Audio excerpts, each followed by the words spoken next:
নমস্কার শ্রোতা বন্ধুরা, আমি দেবশ্রী। আজ শুনুন শৈলজানন্দ মুখোপাধ্যায়ের লেখা কি।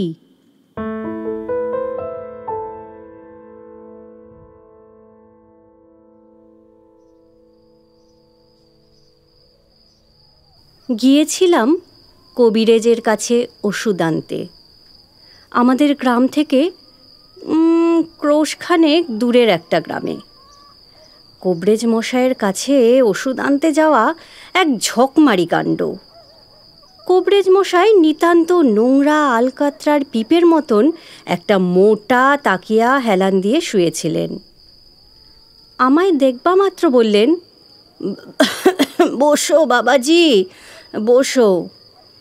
ঘরের এক কোণের দিকে একটা বেঞ্চি পাতা ছিল, তাতেই বসলাম।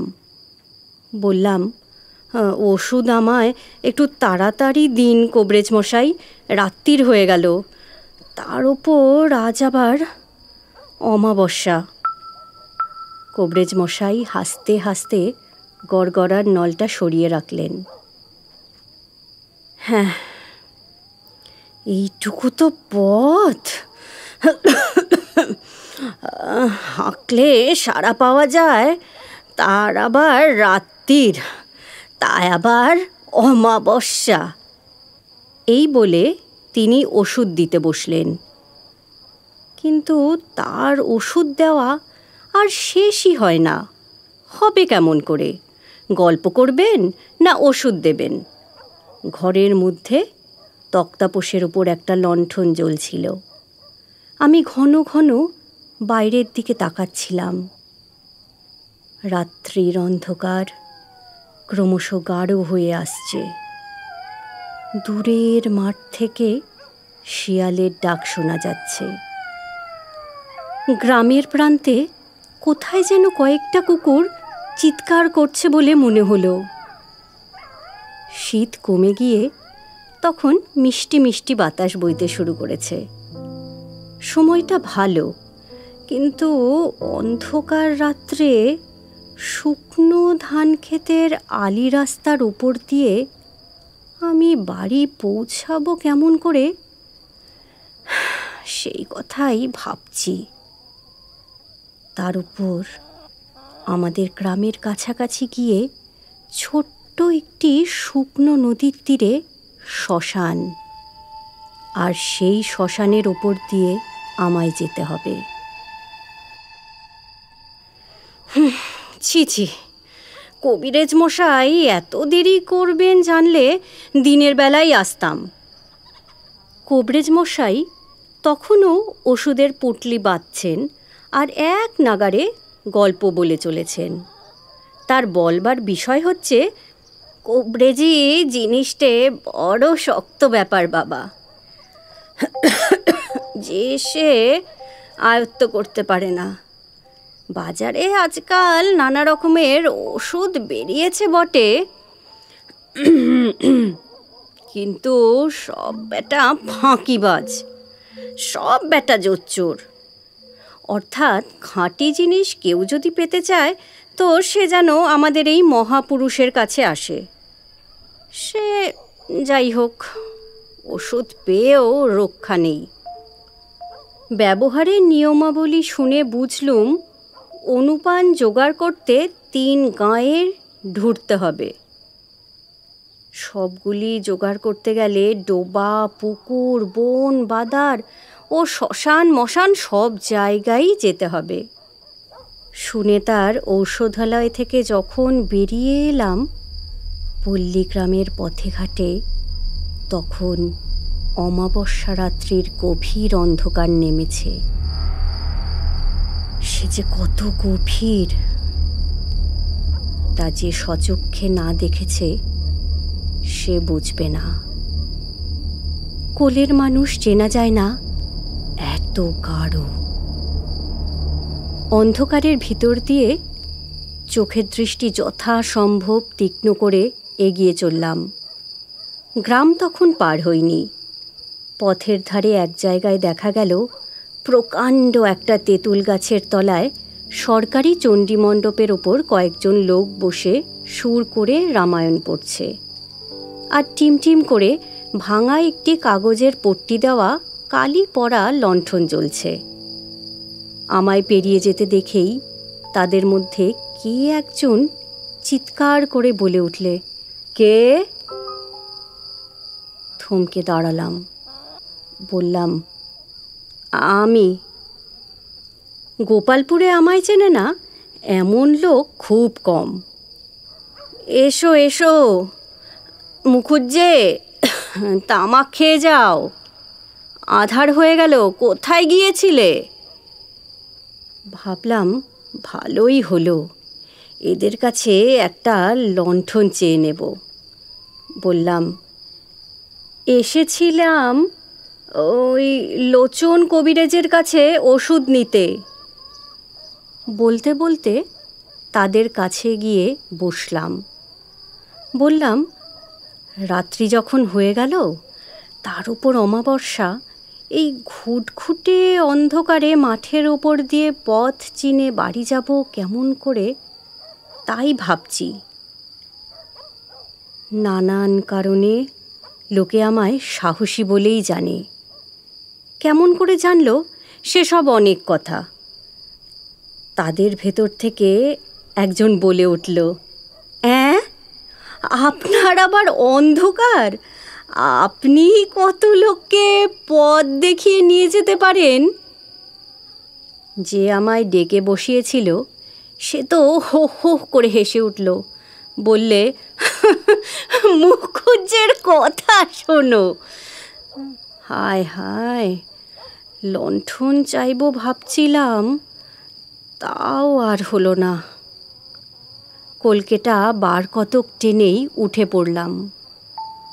অন্ধকারেই হোঁচট খেতে খেতে চলেছি।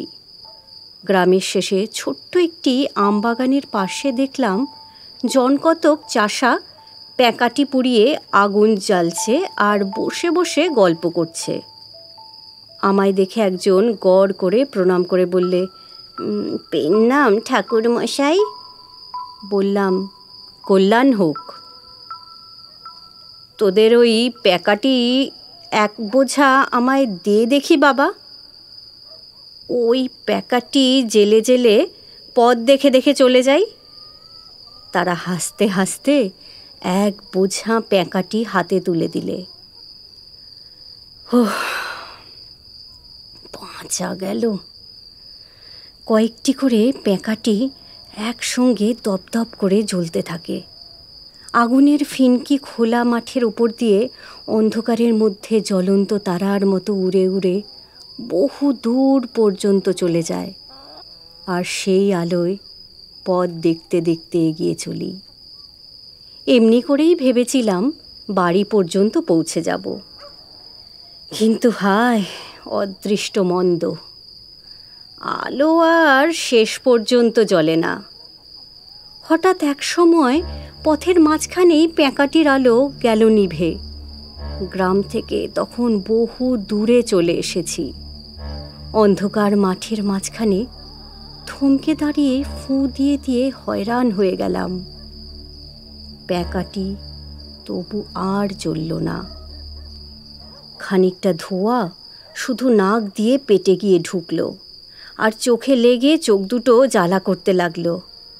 ধুর ছাই বলে বিরক্ত হয়ে প্যাকাটির বোঝা দিলাম সেই মাঠের উপর ছড়িয়ে। আগুনের ফিনকি অসংখ্য তারার মতো বায়ুবেগে ঊর্ধ্বে উঠতে উঠতে একে একে নিভে গেল। চোখ দুটো রোগড়ে দিতেই চোখের কোণ বেয়ে দরদর করে জল গড়িয়ে এলো। জল মুছে ভালো করে তাকাতে গিয়ে দেখি সর্বনাশ। আলোয় তখন চোখে যেন ধাঁধা লেগে গেছে। অন্ধকারটা মনে হলো যেন হাত দিয়ে অনুভব করা যায়। এখানে এমনভাবে দাঁড়িয়ে থাকাও চলে না। চেনা পথ, তাই কোনো রকমে আন্দাজে এগিয়ে চললাম। ঝিঝি পোকার একটানা ঝিম ঝিম শব্দ ছাড়া আর কোথাও কিচ্ছু শব্দ নেই। সেই শব্দে মাথার ভেতরটাও কেমন যেন ঝিমঝিম করতে লাগলো। মাঠের একটা প্রকাণ্ড ফাটলে হোঁচট খেয়ে পথের পাশে ছোট একটা বোয়ান গাছের ঝোপের ওপর হুমড়ি খেয়ে পড়লাম।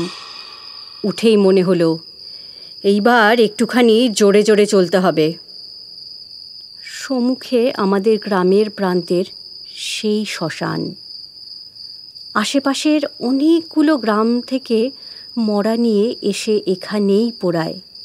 কাজেই কত লোক যে ওখানে পুড়েছে তার আর অন্ত নেই। নিজের আত্মীয় স্বজন যারা মরেছে তাদের তো নিজে দাঁড়িয়ে থেকে ওইখানে পুড়িয়েছি। এই সেদিনও তো নিকুঞ্জ ভট্টাচার্যের বউটাকে পুড়িয়ে গেলাম। মরবার সময় তার মুখের চেহারাটা অত্যন্ত বিভৎস হয়ে উঠেছিল। চোখ দুটো হয়েছিল বড় বড়, নাকটা গিয়েছিল বেঁকে, দাঁতগুলো বেরিয়ে পড়েছিল। সর্বনাশ! ও হঠাৎ সেই ভয়াবহ চেহারাটা অন্ধকারে আমার চোখের সম্মুখে যেন ভেসে উঠল। পা থেকে মাথা পর্যন্ত একবার শিরশির করে এলো।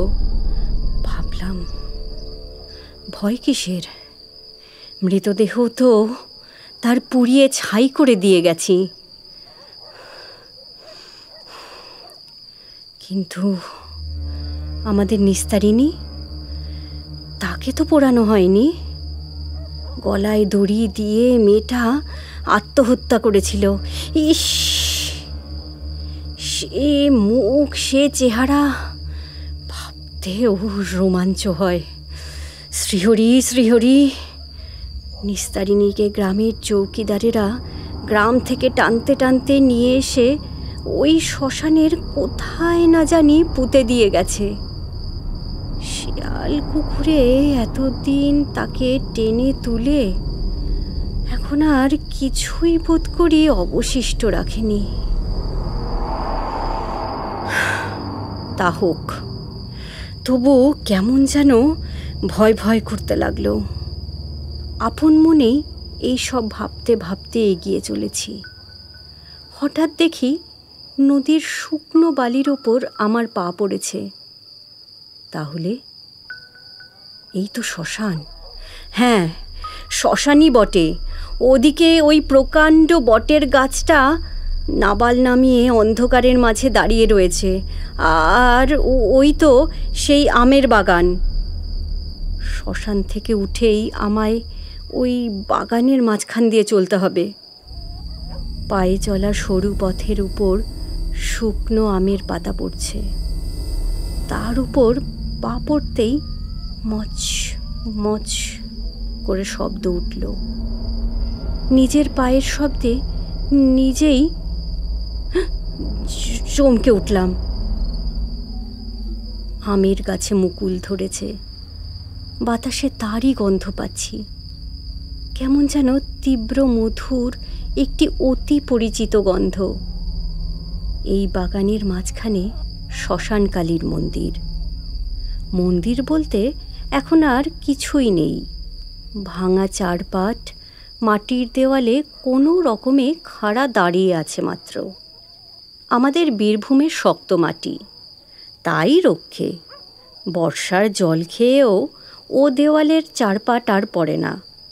বছরের মধ্যে একদিন মাত্র শ্যামা পুজোর রাত্রে ওই দেওয়ালের ওপর কখনো তালের বাগড়ো, কখনো খড় চাপিয়ে ছাদন করে গ্রামের লোক শ্মশানকালীর পুজো আর বলিদান সেরে দিয়ে চলে যায়। শ্মশানকালীর ওই মন্দিরের পাশ দিয়ে আমায় যেতে হবে। এগিয়ে চলেছি। হঠাৎ কেমন যেন একটা অদ্ভুত শব্দ শুনে চমকে দাঁড়ালাম। মনে হলো নিকটেই কোথায় যেন ঝুম ঝুম ঝুম ঝুম করে ঘুঙুরের শব্দ হচ্ছে। যেদিক থেকে শব্দটা আসছিল সেই দিকে কান পেতে অন্ধকারে চোখের দৃষ্টি যথাসম্ভব প্রসারিত করে তাকিয়ে দেখি শ্মশানকালীর সেই দেওয়াল চারটের সম্মুখের বলিদানের জন্য যেখানে হাঁড়িকাঠ পোতা আছে, সেই জায়গায় কে যেন অন্ধকারে ভূতের মতন ঘুরে ঘুরে বেড়াচ্ছে, কালো একটা লম্বা মানুষের মতো। গাটা একবার ছমছম করে উঠল। কিন্তু এ সময় ভয় পেলে চলবে না।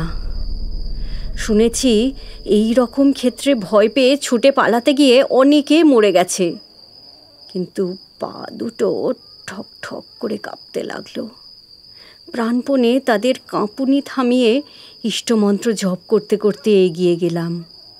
দেখতে হবে ব্যাপারটা কি, যা থাকে কপালে, মরি মরব। কাছে যেতেই খানিকটা বুঝতে পারলাম আমাদের গ্রামের পশ্চিম দিকে ছোট্ট যে গ্রামখানি আছে, শুনেছি সেই গ্রামের জটি পাগলি এমন করে শ্মশানে শ্মশানে ঘুরে বেড়ায় আর বিড়বিড় করে আপন মনেই কি যেন বকে। ভাবলাম সে ছাড়া এ আর কেউ নয়। জটি পাগলিকে আমরা কতবার দেখেছি।